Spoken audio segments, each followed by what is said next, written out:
Good evening and welcome to Radio TCAP, or TCAP Transmission as we also have talked about calling it. My name is Tixxx Tixxx and you may know me from my quite prolific activity on the forums, on YouTube and elsewhere on the internet. We have a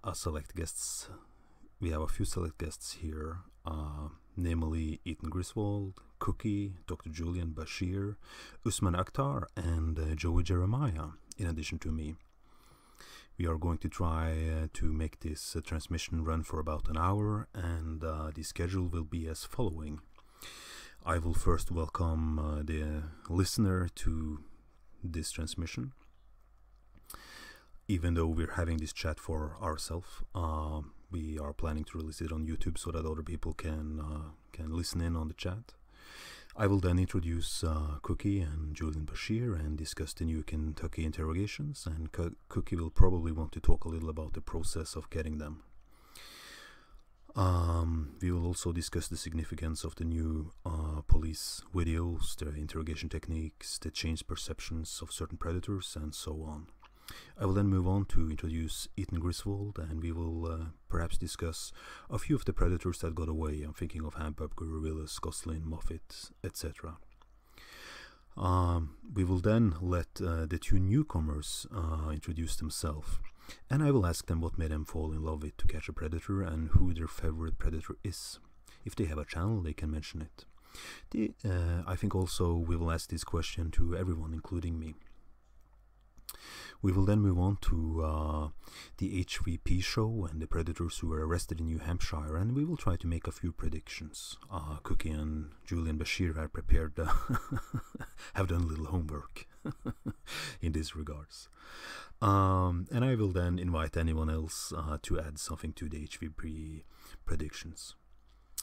Finally, perhaps we will discuss some of the things going on YouTube and Predator, who have recently released some music videos. And we will finish up with a round of everyone giving their favorite quote from the show or the To Catch a Predator chat logs.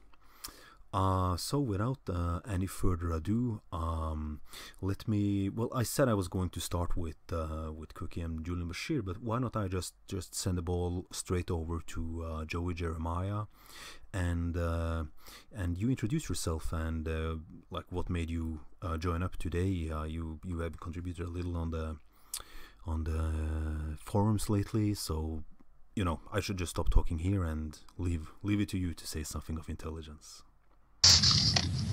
Yeah, I live in New York. I had the unique pleasure of having exclusively in it as a co-worker for a couple of years, and that was like Christmas, man. When I saw him on TV and not expecting it and seeing that asshole on TV, man, that cemented my fanhood back in 2007. Who was it? Oh, you're JoeyJeremiah on the forums, right? Yes, I is. Oh. Great work on the Willis and Goslin and Moffat, all that stuff. Yeah, the lawyer was great. He got right back to me and you know, gave me a heads up. So that was great. You've had some great contributions recently. Wow, well, that's a great story of how you became interested in the To Catch a Predator show. I can't imagine actually knowing a predator. For those of you who do not know how we got the idea of this little group talkie, I wasn't exactly supposed to be hosting it, but it fell on to me, and as you know, poor audio is sort of the trademark of the signature of Tixxx Tixxx. So if the audio is loud at some points and low at other points, that's just the result of me being a normal guy with a laptop and a snowball microphone. So I will try to edit it in post-production, but I can hear that I think perhaps it's JoeyJeremiah or Usman Akhtar who has a little background noise. Sounds like someone's moving paper around. So there's not much that I can do about except encourage people to sort of keep their hands steady. We are 6 people on the Skype line at the same time, which is kind of like stretching it, but we're doing it in order to allow as many people as possible to have their say. So without any further ado, over to Cookie. Perhaps you could tell us something about the acquisition of the videos, if it was difficult to get them, and your thoughts in general about the arrest videos of the other Kentucky Six. I myself was shocked to be able to get access to the Dustin footage, the John Elliott footage, the Lurch footage, and just watch them for hours and hours. So please tell us about it. Sure. Good evening, Tixxx, and hello to all my fellow TCAP enthusiasts out there. I just want to let you know I'm honored to be considered a candidate for your first TCAP radio. Oh, you are welcome. We wouldn't consider anyone else. All right. So I got into To Catch a Predator on YouTube in 2011 or 2012. I never watched the original broadcast on TV. I think the first Predator I ever saw was John Kennelly walking into the house naked. And I think I discovered Michael Willis soon after that. And Jeff Stacy was really the one that got me hooked. And here we are. Yes, a very illuminating story about it all, how it all began, but the videos that you have been able to procure on behalf of the whole internet, the arrest videos. Tell us about them, Cookie. Tell us the whole story. Sure. Well, I'll give everybody a little background first as to how it came about. It all started back in December. Tixxx posted a thread on the Church of Cod forums about trying to get the processing footage of various predators, similar to the footage we've had of James Rutherford, Kenneth Brinkman, and some of the other Ohio predators for a while. I sort of volunteered to do the legwork on that. Tixxx and I decided to try and get the police interviews of the rest of the Kentucky predators. Obviously, we've had Lawrence for well over a year now. After that, I got in touch with Sam Pendleton and asked him how he had gone about obtaining Lorne's interview, and he very kindly pointed me in the right direction. And Sam, if you're listening to this, thank you very much for your help, and you definitely deserve some credit for this. From there, I wrote a letter to the Attorney General's office in Kentucky asking for any video or audio produced in the police interrogations and processing of the rest of the Kentucky predators. They wrote back to me stating that it would require an extensive search of their archives and that personal information would have to be redacted. I expected that. 2 weeks after that, they wrote to me again to confirm that they did, in fact, have those police interviews in their archives, but that a recently adopted statute in Kentucky gave interested parties the right to petition the court to enjoin the release of those records. And I didn't know exactly what all that entailed, but I was somewhat pessimistic that I would ever get the records in the first place. They said they'd have to give all the parties 30 days to enjoin the release of the records if they chose to. But evidently nobody did, because 30 days later they wrote me again asking me to provide blank CDs or a flash drive that they could copy the records onto.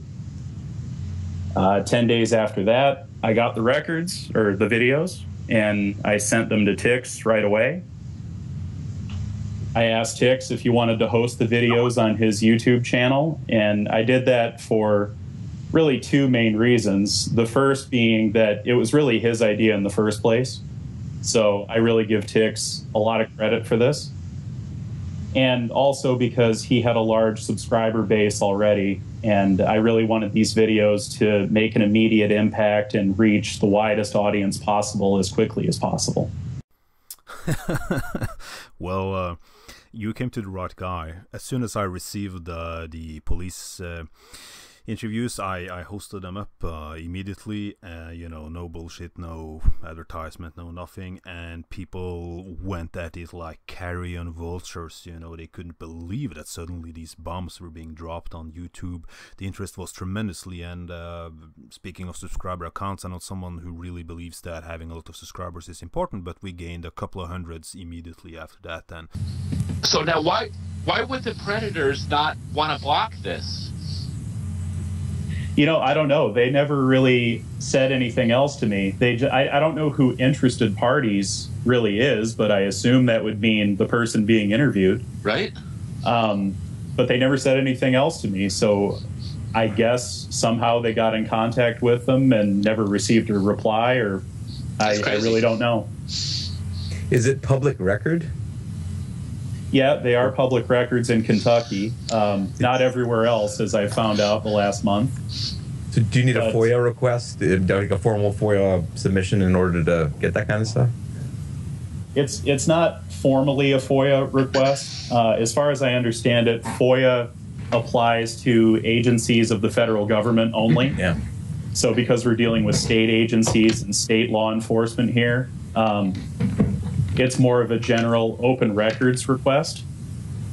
And it just depends on the state whether they consider it to be public record or not. You know, for example, I haven't had good luck in California so far, but Kentucky has been fantastically transparent. And obviously New Jersey is going to come through for us. So I'm really excited for that one, Richard Burnham. New Jersey is going to be outrageous. Palumbo? I mean, come on. Palumbo, Malik, man, Lover, Man, Genius. Jesus, so many of those guys were insane. They're all going to be great. oh yeah, I can't wait to see Palumbo's interview back to back with Loverman geniuses. You know, one of them is very active, moving his arms around, telling tall tales about this and that and where he's headed and so on, while Loverman Genius is more of a calm guy with little body language. Almost, you know, it seems as if he has been taking a few downers. He confesses, he admits he knows the type of trouble is, while he's unmarried, while you know, Palumbo has to explain the thing to his wife and so on. And Palumbo was married? I don't want to go off on a tangent here, but I mean, that seems... I don't believe he was. Yeah, he made up a story about going to Atlantic City, and he had to make up an excuse and so on. He told his brother. His other brother. His other brother. His brother. We don't know if he's married. We don't know. You think that fucking guy was married? He had siblings. That was about it. And didn't he care? He cared for elderly mothers. Yeah, that's right. Yeah. Oh yeah. And that mustache though, that mustache says single man. I don't know if a wife would put up with that mustache. No way. Put that in the fridge. He was the man. Don't get drunk off that. Well, thinking about it, he actually was showing up for a boy, so it could be that he was one of these open gay men that... well, anyway, Palumbo. Speaking of Palumbo, you had a great video about him, Dr. Julian Bashir, and I believe that Dr. Julian Bashir doesn't need any further introduction to our listeners or to anyone present here. We have all seen his spectacular YouTube channel. We have all laughed with him, cried with him, jeered at his videos. And apart from being an excellent YouTuber, you also have a pretty good timing on your comedy on the forums, Dr. Julian Bashir. So why don't you tell us a little about yourself and your YouTube channel and what made you join TCAP? You know, just a little free flow about yourself. You're gonna make me blush. It started with me with Brian Gosselin. Simply, I mean, he's just his intonation of his voice, the wheelbarrow on the way, the only child, and it just started from there. I rediscovered him on YouTube, but the one who I loved first was Stephen Benoff. Just something about the whole, 13? He said he was 13, but... And it just inspired me to make lots of garbage every day on YouTube. And it's just can't describe it. It's just the show is just very funny, very interesting, and the quest for me ultimately though is Brian Gosselin, and that's where it stems from. Oh, God.